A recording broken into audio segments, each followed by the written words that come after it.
a land that appeared on European maps long before anyone from there had ever set foot on it, a place where people have lived for over 60,000 years. And yet, the rest of the world considered it the edge of the earth, a nation born of exile and despair that today stands as a symbol of renewal and freedom. How could a wild, seemingly useless continent become one of the most prosperous and diverse countries in the world? Why did a place full of mythical dreams become the stage for imperial power games and national pride? Australia tells a completely different story. Not one that deals with shining conquests, but one that lives in the memory of the elders, in the earth of the Aboriginal people, in the sweat of the convicts, and in the outcry of those who fought for their dignity. A young country, and yet a guardian of ancient memories deeper than almost anything else on this planet. In the next 55 minutes, I invite you on a journey, not only through the history of a country, but through a journey of identity, pain, and hope. Let us begin with an idea that moved the maps of the world for centuries: Terra Australis, the lost southern continent that no one knew, and yet everyone sought. Long before the first Europeans set foot on Australian soil, Australia already existed in the imagination of the Old World. Not as a concrete place with forests, deserts, and dreamtime stories, but as an idea, as a phantom on yellowed sea charts. Scholars called it Terra Australis Incognita, the unknown southern continent. A hypothesis based on a simple, almost poetic thought: if so much land exists in the north, then there must be a counterweight in the south. A symmetrical world where balance means more than just geography, a reflection that keeps the planet in equilibrium. This idea did not arise from mere fantasy, but was firmly anchored in the worldview of ancient thinkers like Aristotle and Ptolemy. Even in antiquity, it was known, at least theoretically, that the Earth is a sphere. Yet the southern hemisphere remained an empty space, an unknown promise. On early maps, like those of Orance Funne or Mercator, a massive continent snaked around the South Pole, vast, mysterious, and dangerous. Some speculated that Africa reached further south than assumed. Others painted landmasses that enclosed the entire Southern Ocean. Some even claimed that a paradise full of riches and wonders lay there, a kind of counter-world to the civilized North. The idea was so powerful that it shaped the thinking of entire centuries. It inspired explorers, directed routes, and motivated kings. But as so often in history, the myth was more persistent than reality. When Portuguese, Spanish, and finally Dutch seafarers pushed further south in the 15th and 16th centuries, they did encounter new islands: New Guinea, New Zealand, Tasmania. But a giant southern continent remained elusive. However, the disappointment stopped no one from continuing the search. Above all, the Dutch, driven by the commercial spirit of the Dutch East India Company, mapped parts of the unknown Southland, and even gave it a name: New Holland. But instead of gold and spices, they found a barren coast, seemingly empty, difficult to access, full of riddles. Terra Australis existed, but differently than expected. It was real and yet completely alien, not the mirror of the North, but a world with its own laws, cultures, and rhythms. In retrospect, it seems almost ironic how strongly a mere thought can influence history.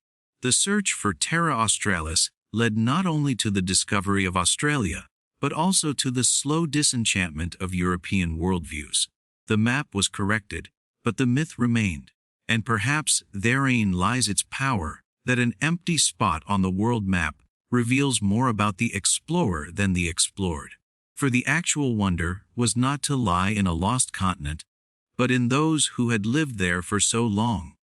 In a civilization whose stories reach deeper than any logbook of European seafarers.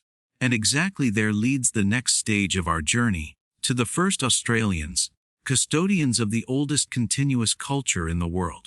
60,000 years of isolated history.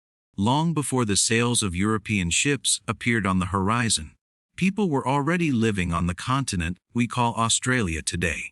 Not for centuries, but for tens of thousands of years. Their traces are older than the pyramids of Egypt, older than the cities of Mesopotamia, older even than the cave paintings of Lascaux. And yet their history was overlooked for far too long.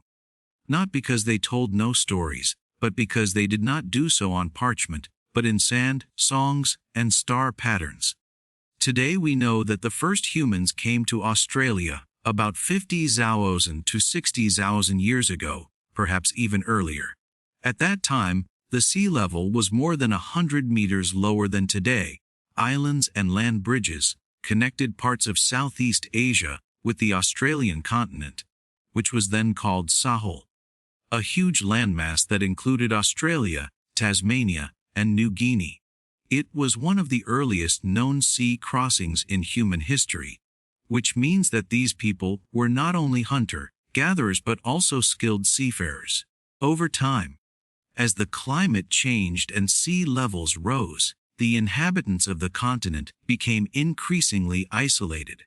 A cultural, linguistic, and genetic development occurred that is unique in the world. The Aboriginal Australians, as we call them today, developed hundreds of languages, countless dialects, and regional traditions. And although these cultures were scattered over such a vast continent, a deeply rooted worldview connected them, the concept of the dreamtime, or dreaming. The dreamtime is not a closed past. It is not a myth lost in the distance, but a cyclical understanding of the world in which past, present, and future are interwoven. In this conception, the world was shaped by powerful ancestral beings. Through their journeys across the still, empty land, mountains, rivers, animals, and the laws of life were created. One of these figures is the rainbow serpent, a spiritual being that plows through the land and brings water, grants fertility, but can also destroy. It is a symbol of creation and responsibility simultaneously. These stories, often sung or passed down in pictorial language, were transmitted orally over millennia, and amazingly, modern geological studies confirm some of these narratives. There are songs that tell of rising tides, sinking coasts, or volcanic eruptions.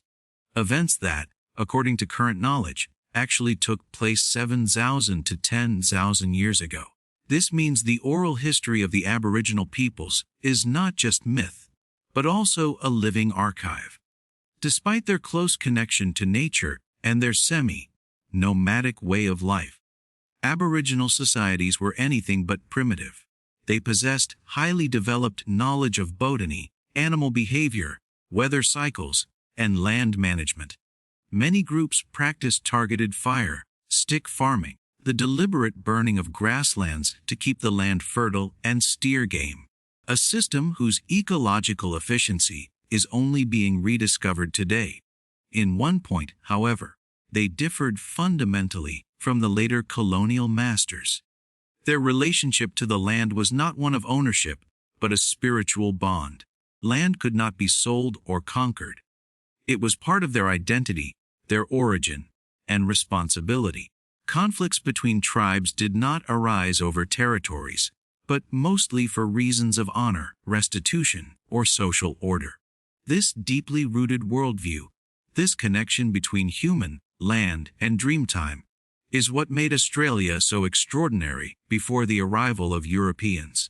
A continent that wrote its very own human history, far away from the rest of the world. But the isolation of this ancient knowledge would not last forever. For one day a new sail appeared on the horizon. Europe came, and with it a turning point that would change the fate of an entire continent forever. When people speak of Australia today, it often seems like a stage that only came to life with the arrival of Europeans, as if major world events had bypassed this distant continent until then. But the truth is more complex, for Australia was never completely isolated. Even if it lies geographically far away, numerous traces suggest that there were silent encounters before the Portuguese, Dutch, or British. Fleeting moments of connection etched into genes, stories, and strange traces on the shore. Particularly striking is a genetic bridge that researchers have discovered in recent decades. In the DNA profiles of some northern Aboriginal communities, there are components that overlap with those of modern South Asian populations, particularly from India. Around 11% of the genetic material points to an admixture that cannot be coincidental, but must have arisen through actual contact. The genetic markers date this exchange to about 4,000 years ago, long before any European expedition. What could have happened? A plausible theory is that seafaring groups from the Indian subcontinent, perhaps fishermen, perhaps traders, reached Australia sporadically across the Indian Ocean, possibly via the islands of Indonesia. Although there are no written records of such voyages, given the maritime capabilities of South Asian cultures at that time, occasional contact is by no means impossible. Remarkably, around this time a new animal appears on the Australian continent, the dingo. Neither a typically Australian wild animal, nor a direct descendant of the wolf, but rather a domesticated being that apparently came with humans and presumably had its origin in Southeast Asia or India. Linguistically, too, there seem to have been changes. Some linguistic patterns point to sudden innovations in the languages of certain Aboriginal groups, a possible indication of cultural influence from the outside. And then there are the enigmatic finds on the northwestern coast of Australia, medieval coins originally from Kilwa, an Islamic trading city on the East African coast, which was a flourishing center of maritime trade in the 13th and 14th centuries. These coins, found over 8,000 kilometers from their place of origin, raise questions. Had they arrived here through middlemen via many stations, or does their discovery point to a direct or indirect connection, however unlikely? The Austronesians, too, that great seafaring people who spread from Taiwan, via the Philippines to New Zealand and Hawaii, could have at least grazed Australia. Their navigation art was legendary, their boats stable, their culture open to exchange. Although they left no permanent traces in Australia, such as on the Polynesian Islands, their proximity in the northern region, for instance on Timor or the Aru Islands, suggests that these cultures at least knew that a large land lay to the south. All these clues, genetic, linguistic, zoological, archaeological, do not form a fixed mosaic. But a fascinating glimmer suggests Australia was not a hermetically sealed space, but a silent part of a larger maritime system in which knowledge, animals, and perhaps stories followed their paths. But as fragmentary and episodic as these early contacts were, they faded over time, and then, millennia later, came a new wave, not just a boat, but an empire, and with it a completely new claim, not to exchange, but to possession. When Dutch ships set course for the unknown in the 17th century, Australia was no longer a blank spot on the maps, but a gray one, a continent whose form was only surmised in outlines, shrouded in a fog of rumors, sailors' tales, and mathematical conjectures. The idea of Terra Australis, that hypothetical southern land, still haunted the minds of European geographers.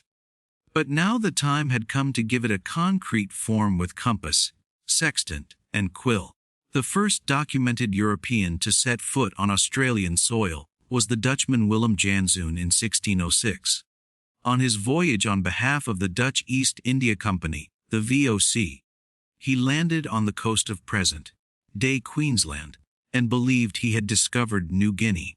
It was a misunderstanding typical of that era, in which landmasses were still fleeting like cloud images on the horizon. His reports of unfriendly natives and infertile land led the VOC to consider the area economically uninteresting for the time being. No gold, no spices, no reason to stay. But the Dutch did not give up on Australia completely. In the following decades, several expeditions sailed along the north and west coasts. One of the most defining figures was Abel Tasman, who explored the south of the continent on behalf of the VOC in 1642. In his search for a passage between the Pacific and Indian Oceans, he discovered not the sought-after trading sea, but a wild, storm-lashed land he named Van Diemen's Land, today's Tasmania. 2 years later, he mapped the north coast of Australia without penetrating the interior. His impression forbidding, barren, dangerous. And so Australia was given a name for the time being New Holland, but no colony. It appeared on the maps, yet remained distant and unapproachable in the minds of decision-makers. The Dutch viewed it as a fringe zone of their lucrative East Asian empire, a desert in the shadow of Batavia, Malacca, and the Spice Islands. Unlike in Indonesia, where they built trade routes, fortresses, and cities, New Holland remained an empty silhouette. Yet the Dutch cartographers, led by Johan Bluyou, performed pioneering work. Their maps showed reasonably accurate coastlines for the first time, noted dangerous reefs, potential anchorages, and gave Australia a face, albeit a one-sided one. For what was missing was the east. The entire east coast, where Sydney would later arise, was still undiscovered, an empty space that acted like a promise. Compared to the later British, the Dutch were soberly pragmatic. They sought not a new world, but markets. Where no trade flourished, they did not stay. Their encounter with Australia was therefore fleeting, almost like a look through binoculars at a coast one does not wish to enter. And yet it was this fleeting look that made Europe slowly prick up its ears. There was land, big land, and no one was there yet. This uncertainty remained like a gap in the worldview. And into this very gap, another name was soon to step, no longer with the sober gaze of a merchant, but with the hungry gaze of an expanding world empire. For when a British officer named James Cook landed on Australia's east coast in the 18th century, not only the name changed, but the entire fate of the continent. As ships fought through the rough waves of the South Pacific in 1788 and dropped anchor in a remote bay called Botany Bay, it was not the beginning of a glamorous voyage of discovery, but the silent echo of a lost empire. Great Britain had shortly before lost its 13 North American colonies, a deep cut into colonial self-understanding. And now they faced a pragmatic question: where to put the thousands of prisoners piling up in overcrowded jails, vegetating in stinking hulks on the Thames, finding no place in a society that had to redefine its social order. The answer was as radical as it was far away at the other end of the world. Australia, or more precisely the east of New South Wales, seemed suitable to heal the colonial trauma through a new strategy. What America once was, a place of hope and economic upswing, Australia was now to replace as a place of re-education, of new beginnings, and not least, of imperial security. Under the command of Captain Arthur Phillip, the so-called First Fleet reached the coast of today's Sydney Cove on January 26, 1788, a date celebrated today as Australia Day and simultaneously critically questioned. On board were about 400 people, sailors, soldiers, settlers, and above all, over 700 convicts, men and women, many of them convicted of petty crimes like theft or debt. They were not the criminals one likes to imagine, but victims of a merciless system of social control in a time without social security. What was a troublesome necessity in England was to become the structural basis of a new colonial project in Australia, for the idea was not to banish these people forever, but to transform them into productive subjects of the empire through hard work, discipline, and moral improvement. Many of them received land after serving their sentences, founded families, and built houses. Thus arose not only a penal colony, but a society of fragments, of hope, of coercion. But the beginning was anything but glorious. The settlement in Sydney struggled with food shortages, diseases, and organizational chaos. The climate was unfamiliar, The soils hard to work, the relationship with the indigenous era difficult. Captain Phillips strove for peaceful contact, even had an Aboriginal man named Bennelong integrated into his community. But misunderstandings, cultural chasms, and the pressure of expansion inevitably led to tensions that would soon turn into violence. Compared to other colonies, such as in Canada or India, Australia's beginning was not shaped by trade or religious mission, but by a peculiar mixture of coercion, isolation, and cautious construction.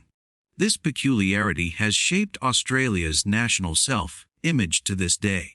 Unlike many other nations, Australia was not founded through revolutionary departure or heroic independence struggles, but by people who were not allowed to stay where they were.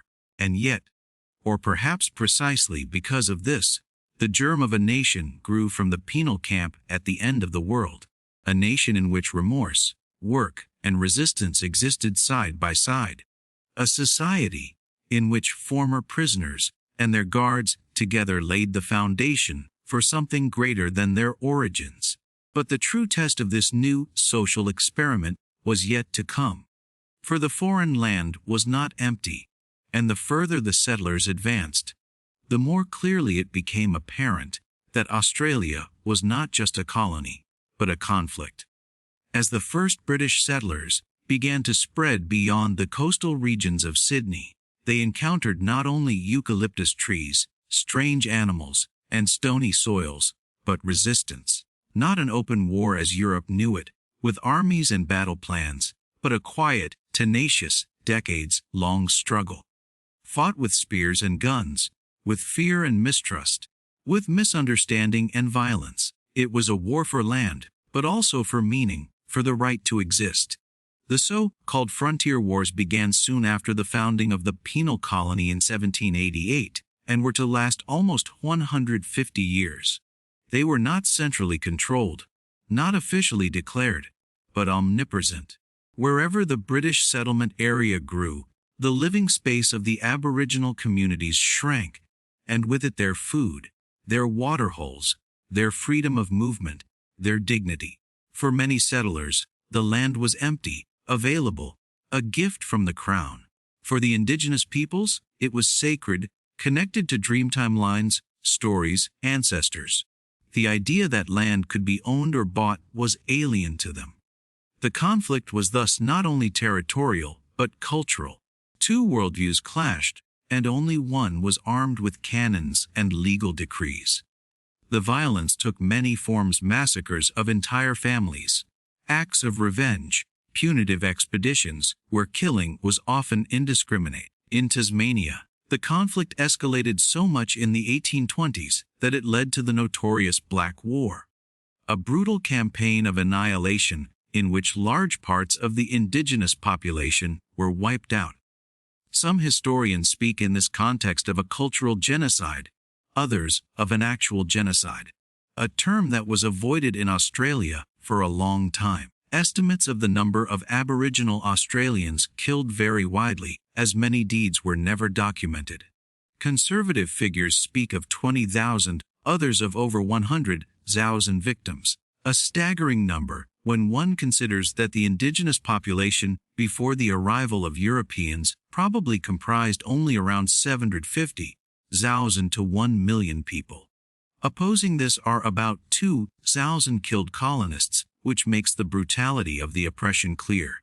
Added to this were diseases like smallpox, measles, or influenza, which were introduced and decimated entire communities long before a single shot was fired.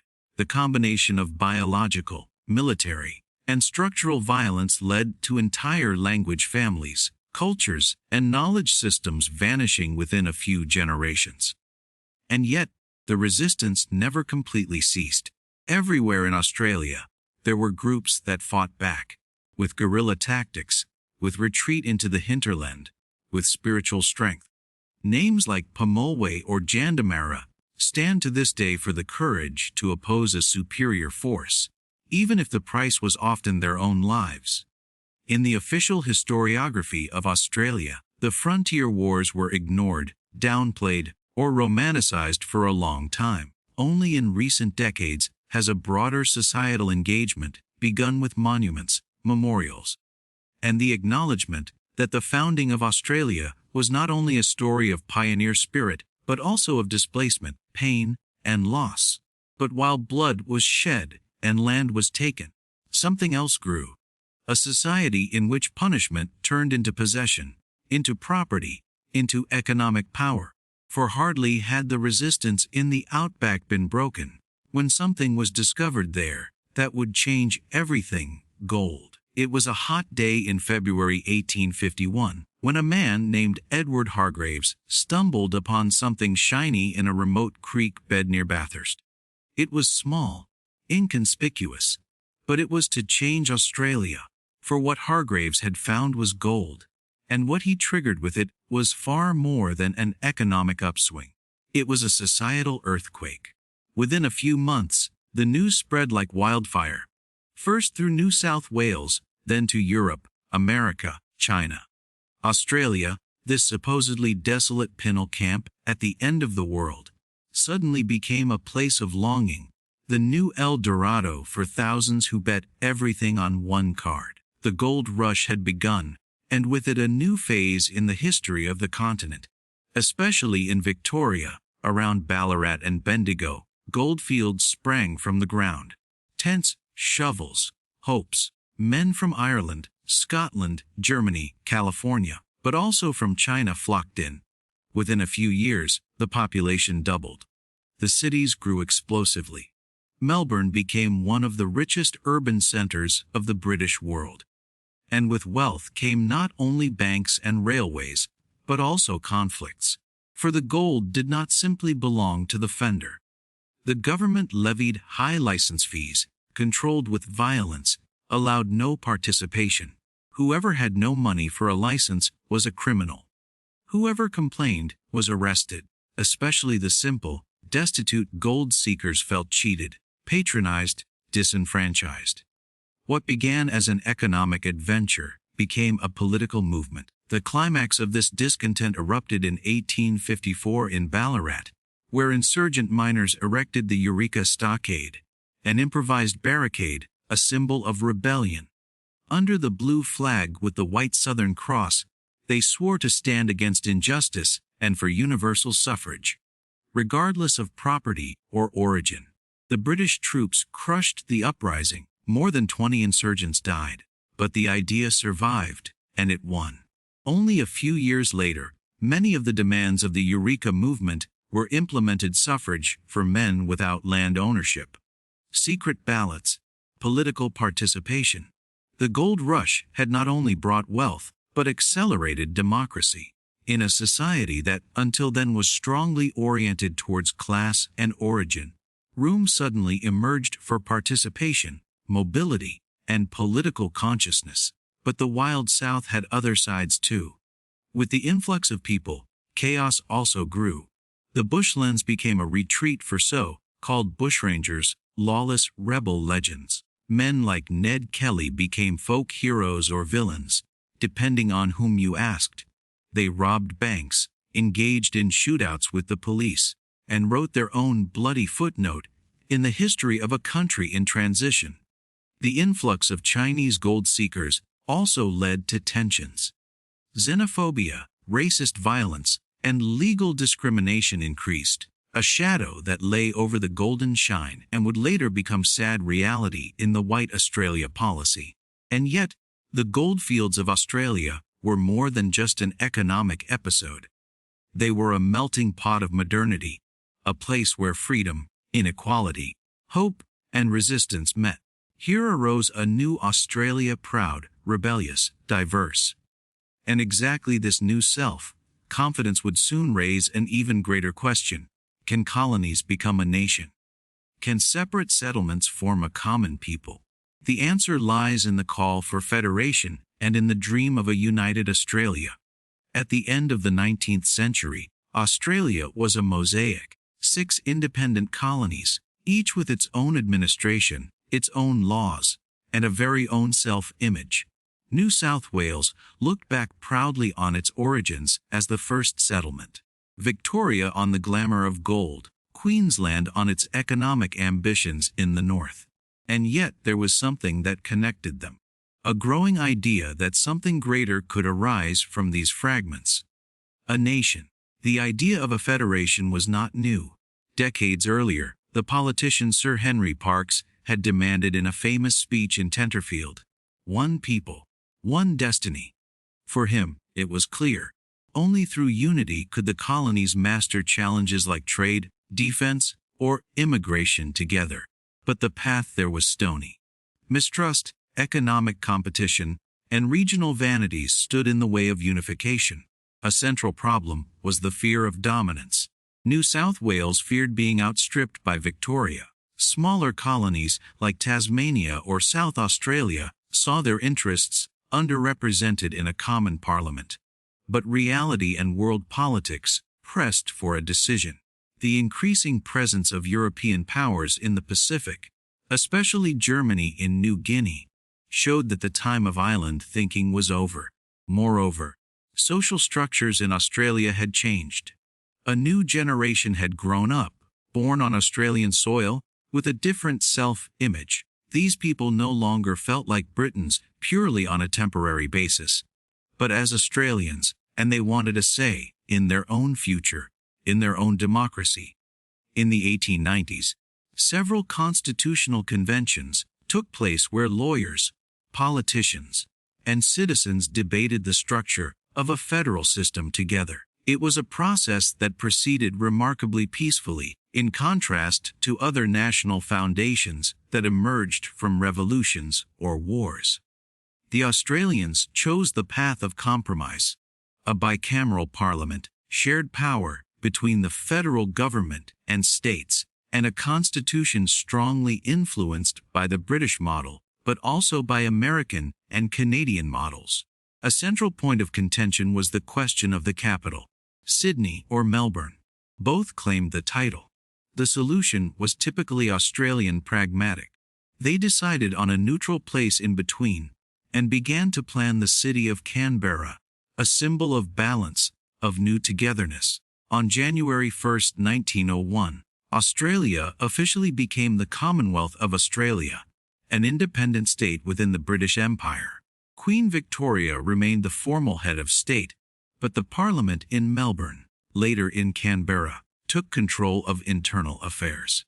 The first Prime Minister, Edmund Barton, emphasized in his inaugural address that Australia was now one voice, one people, one goal. The birth of Australia was not an explosion, but an awakening, not a bloody overthrow, but a conscious decision for unity. It was the moment when colonies became a country and subjects became citizens.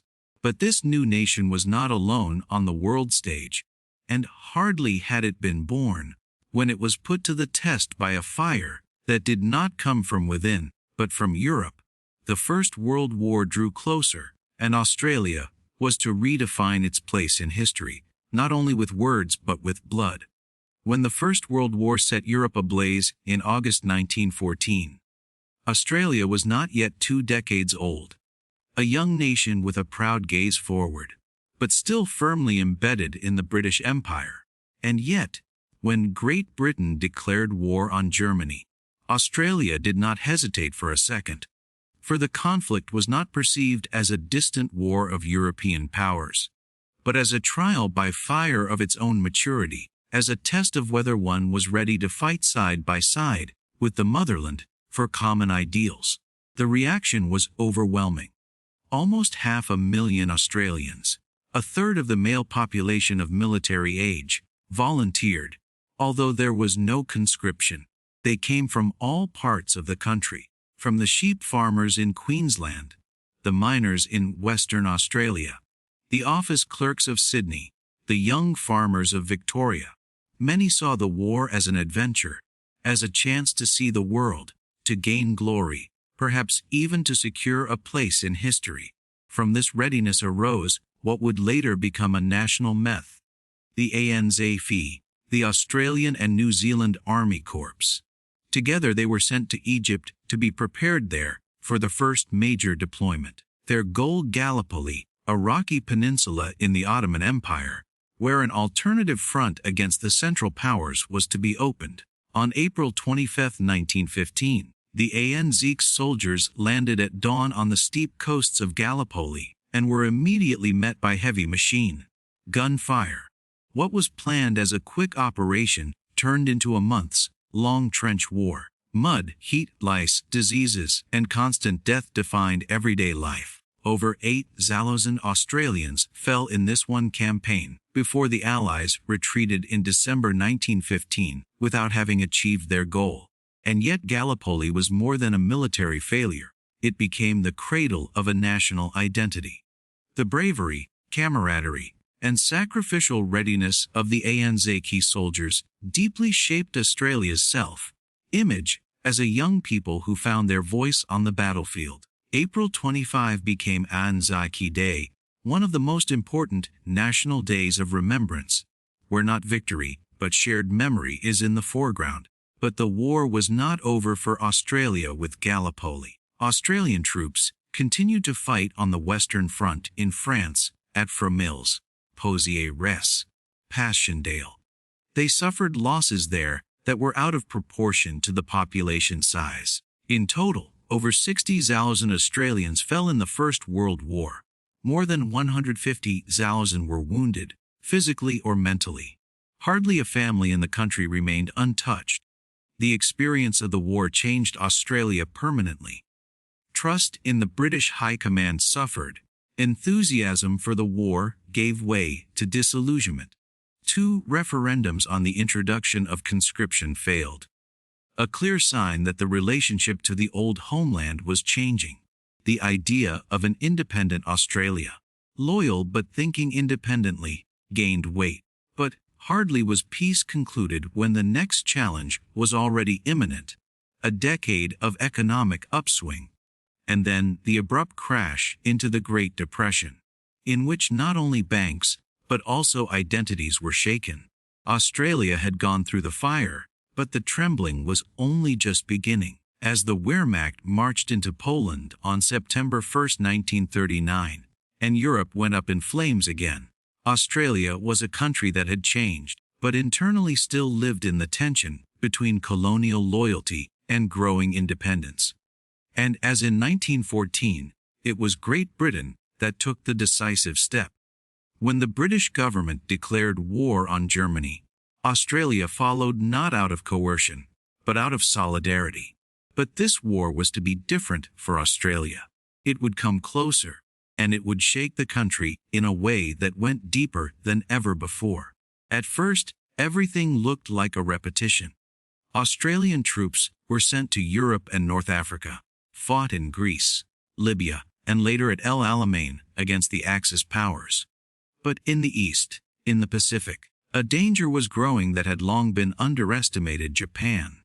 When the Empire of Japan attacked the American Pacific Fleet at Pearl Harbor in 1941, it was not only an attack on the USA, it was a wake-up call for all of Southeast Asia. Within a few weeks, Japan overran Malaya, the Philippines, parts of Indonesia, and moved dangerously close to Australia. On February 19, 1942, the unthinkable happened. The city of Darwin in the Northern Territory was attacked by Japanese bombers. The first direct attack on Australian mainland in history. Over 240 people died, dozens of ships were sunk, buildings destroyed. It was a shock, and it was only the beginning. In the following months, there were over 100 air raids on Australian territory. The threat was real. Never before had Australia felt so vulnerable. The government under Prime Minister John Curtin drew a profound consequence from this. While earlier generations looked first to London in every conflict, Australia now turned increasingly to Washington. Curtin's famous statement, "Australia looks to America," marked a historical turning point politically, strategically, culturally. Cooperation with the USA, particularly under General Douglas MacArthur, shaped the defense policy of the coming decades. Australian troops now fought side by side with American units in New Guinea, especially along the Kokoda Track, a jungle overgrown mountain path where bitter battles took place against the advancing Japanese. It was no glorious war, no triumph in golden uniform, but a brutal struggle for survival in mud, blood, and tropical heat. But exactly here, many say, modern Australia was forged anew, no longer just as part of the empire, but as a partner in a new world order.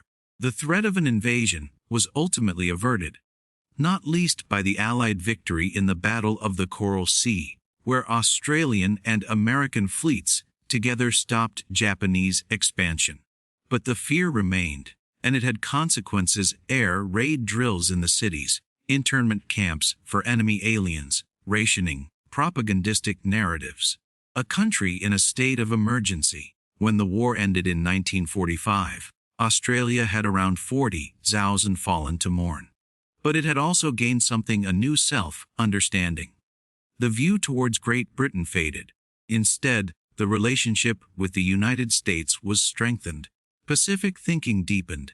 The feeling for its own role in the world solidified. But with the end of the war, new questions began. Who are we in peacetime? What does it mean to be Australian in a world that is changing rapidly? Answers to this were not to come from Europe, but from within, from the engagement with its own society, its own history, and those whose voices had long been ignored. As the weapons fell silent and the smoke of the Second World War slowly cleared, Australia stood at a crossroads. The country had suffered, fought, won, and yet was no longer the same. The world was in motion. Borders shifted, old empires crumbled, new alliances formed, and Australia, which once lay on the edge of maps, now moved into the center of a decisive question. Who do we want to be? The government initially had a clear answer: populate or perish. The experience of the war years had shown how vulnerable such a sparsely populated continent could be. Therefore, immediately after 1945, Australia began one of the largest state-controlled migration programs in its history. Millions of people, initially mainly from Great Britain, later from all over Europe, were invited, supported, encouraged. Many came from the ruins of the destroyed continent, from Greece, Italy, Poland, Germany, the Baltic states. They brought new languages, customs, cuisines, and the will to build a new life. At the same time, however, an ideological corset remained: the so-called White Australia policy, an informal system of racist immigration restrictions that had existed since the early 20th century. The goal was to preserve Australia as a white nation. Anglo, Celtic, European, homogeneous.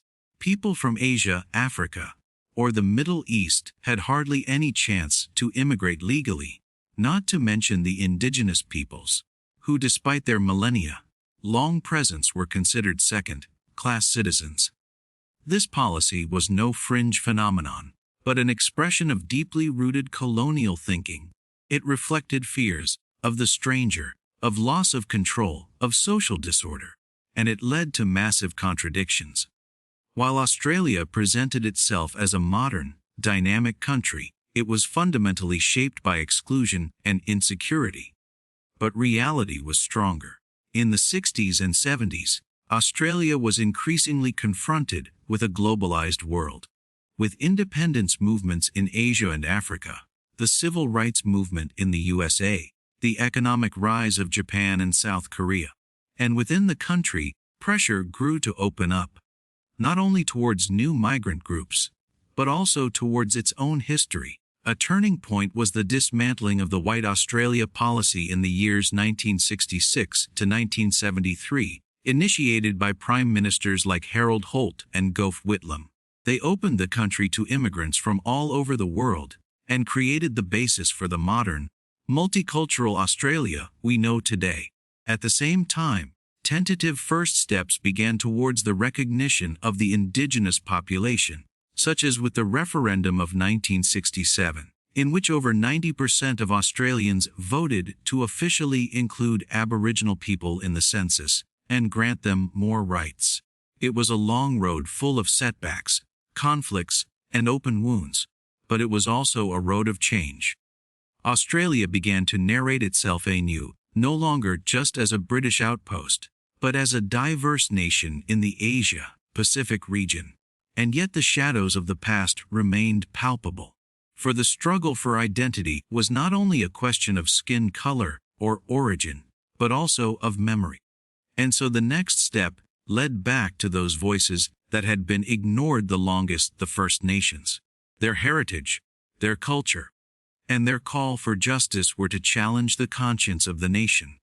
Right up to our present day, Australia, the land of red earth, glowing coasts, wide horizons, seems to many like a paradise at the other end of the world. And yet these landscapes today bear a burden heavier than ever before, the burden of change. For the 21st century presents Australia with challenges that are not only ecological, but deeply cultural and historical. Climate change hits Australia with particular force. In no other industrialized country are its consequences so palpable: heat records, water shortages, devastating bushfires. The Black Summer fires of 2019-2020 burned deep into the collective memory. Over 18 million hectares of land burned, billions of animals died. Entire communities were wiped out. What was once considered a typical Australian summer became a warning. Nature, as magnificent as it is reacting to centuries of exploitation. The Great Barrier Reef, too, one of the largest living ecosystems in the world, suffers from the warming of the oceans and acidification by CO2. Scientists warn that large parts of the reef could be irrevocably destroyed, with grave consequences for biodiversity, tourism, and the self-understanding of a nation that defines itself so much by its nature. But the crisis is not only ecological, it is also cultural. For in a time when the whole world seems interconnected, an old question poses itself anew for Australia. How does one deal with one's own past? How to deal with a history based on displacement, silence, and the long exclusion of the First Nations? Since the 1990s, voices have risen. Loud, creative, persistent. Indigenous artists, activists, politicians demand not only recognition but participation. The famous Mabo decision of 1992 was a historic milestone. For the first time, the High Court of Australia recognized that the land had not been terra nullius, that is, belonging to no one, when the British came. Thus, the right to native title was introduced, a legal concept that allows Indigenous people to claim land rights if they can prove a continuous cultural connection. Pressure also grew in politics. In 2017, Indigenous delegates in Uluru adopted the Statement from the Heart, an impressive document calling for a voice to Parliament, an advisory body of First Nations that can comment on laws and decisions affecting them. The idea: no special rights, but a say; no separation, but connection. But the project split society. While many welcomed it as an act of justice, others saw it as a dangerous precedent.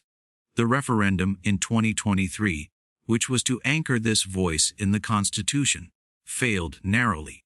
It was a bitter disappointment, but also a sign of how lively, how emotional, how open the conversation about Australia's future is now being conducted. For it is no longer just about the past, it is about belonging, about the right to be heard, about the question of whether a modern nation has the strength to build new bridges from old wounds. And perhaps precisely in this tension between pain and progress, between the force of nature and humanity, lies the essence of today's Australia, a young nation with ancient roots, challenged like never before, and yet full of hope. For what remains when smoke and dust settle are not only the scars but the stories that are carried on. And it is precisely these stories we want to dedicate ourselves to now. If one looks at Australia today, at its modern cities, its glittering coasts, its infinite expanse in the interior, then one sees a country that in many respects seems young, dynamic, rising, cosmopolitan. And yet beneath this surface, a history is inscribed that reaches deeper than many ancestors. A history that cannot be summarized in dates and parliamentary resolutions, but in voices, traces, shadows, and light. What remains of a nation that began as a penal colony, formed itself through conflicts, gold, wars, reinvented itself again and again, and yet never quite got away from the tensions between origin and departure. Perhaps it is precisely this tension, this constant struggle with itself, that makes Australia so special. For Australia is no land of great revolutions, no nation born in a single historic moment. It is a continent of transitions, of quiet transformations, of sometimes contradictory identities. It is a place where one finds British tea traditions and Asian food culture alike, where indigenous rock paintings and futuristic architecture exist side by side. A land that seems geographically isolated and yet is closely networked with the world. Its legacy is not simple. It consists of achievements, a stable democracy, a functioning welfare state, a vibrant art and culture scene. But it also consists of failures, of the deep scars of the colonial era, of the centuries-long silence towards the First Nations, of the challenges of a migration society that is still defining itself. And yet, there is this quiet persistence, this ability to change without denying oneself. This openness to debates, to reconciliation, to new paths. The discussions about climate protection, about the Uluru Statement, about the future of the Great Barrier Reef, show Australia has understood that its greatness lies not only in its area, but in the responsibility it bears. Compared to other post-colonial societies, Australia has taken its own path, without revolution, but also not without friction. Similar to Canada or New Zealand, it moves between Anglo-European tradition and Indigenous reality, between Western modernity and regional rootedness in the Pacific region. But, unlike many European states that look back on a long, often glorious history, Australia's history is still in the making, open, questioning, vulnerable. Perhaps exactly that is its gift to the world, to show that nations are not finished, that identity is not rigid, that the past must not only be a burden, but also a source for new thinking, for humility, for hope. Australia reminds us that even from the most unlikely beginnings of a penal colony in the far distance, a community can arise that is capable of facing its history and shaping a common future from it. What remains? A land between two worlds. Geographically, culturally, historically. A continent with a voice that is not yet fully found, but is getting louder. A legacy that is not carved in marble, but remains in motion. Just like the red dust dancing through the outback. And perhaps therein lies the true story of Australia. Not in arriving, but in constantly going on. Sometimes it is not the loudest stories that touch most deeply. Not those with emperors, conquests, or world empires, but the quiet, the brittle ones, those that unfold in layers like the earth in the outback, dry, rough, but full of life if one looks. Australia is such a story, a narrative of pain and survival, of loss and new beginnings, of voices that were silenced for a long time and now demand space. It is the story of a country that was discovered by the world and then discovered itself. If we think of Australia today, we might think of koalas, coral reefs, and kangaroos. But underneath it all lies a heritage that we should honor, not because it is perfect, but because it is honest. It shows that nations are not born in splendor, but in doubt, not in monuments, but in the courage to remember. And perhaps exactly that is the greatest strength of this country, that it has learned to live with its contradictions without succumbing to them, that it is ready to ask questions instead of giving quick answers. If this journey through the history of Australia has touched you, if you felt how past and present intertwine, then tell it further. Share this video with others who are interested in history, humanity, change. Write to us in the comments, what moved you particularly, what was new to you, and which story should we tell next? Don't forget to subscribe to our channel, so you don't miss any of our upcoming journeys. For history never ends, it breathes with every person who listens. Thank you for being part of this journey today,